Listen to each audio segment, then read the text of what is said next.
పోలీసుల పర్యవేక్షణలో counselling ఇప్పిస్తారట. First మనమే కౌన్సిలింగ్ తీసుకుంటాం, రెండోసారి పోలీసుల పర్యవేక్షణలో, మూడోసారి ఎడిక్షన్ సెంటర్లు ఇవి ఉంటాయి ఈ డ్రగ్స్కి సంబంధించింది, అందులో తీసుకెళ్ళి చేరుస్తారు. ఇలాగ తాగేవాడికి ఎంతసేపటికి వెసులుబాటు కల్పిస్తున్నారు వీళ్ళు.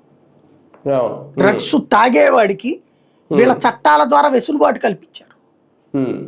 కేవలం మీడియా ప్రచారానికి భయపడాలి కానీ చట్ట ప్రకారం వాళ్ళకి ఏ శిక్ష లేదు. ఇక్కడ అమ్మేవాడికి మాత్రమే శిక్ష, ఫెడలర్కి శిక్ష ఉంది. తాగేవాడికి ఈ తరహా ఉన్నాయి. ఇంకా మీడియా ప్రచారం, సోషల్ మీడియా ప్రచారానికి భయపడి కాస్త ఆగుతున్నారు తప్పించి ఆ చట్ట ప్రకారం అయితే చక్కగా తాగేసేయచ్చు అందరూ. అది ఇక్కడ ఉన్న కానీ ఒకటి సార్, కూటమిలో ఉన్న ఓకే బీజేపీ సంగతి పక్కన పెడితే మిగిలిన రెండు పార్టీలు జనసేన, టీడీపీ చాలా క్రమశిక్షణ కలిగిన పార్టీలు, అధినేతలు కూడా చాలా క్రమశిక్షణగా చాలా స్ట్రిక్ట్ గా ఉంటారు అని చెప్తారు చంద్రబాబు నాయుడు గారు.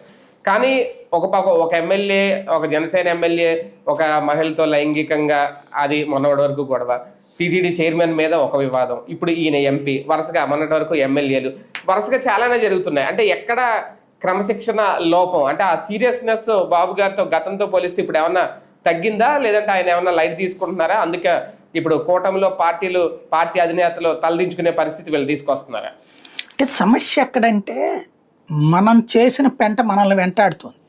బేసిక్గా ఒక నాయకుడు తప్పు చేశాడు, అది ఆ నాయకుడి యొక్క వ్యక్తిగత తప్పు, పార్టీ పరంగా చేయలేదు కదా. ఇప్పుడు మహేష్ డ్రగ్స్ తీసుకున్నాడంటే తెలుగుదేశం ఏమన్నా వెళ్ళి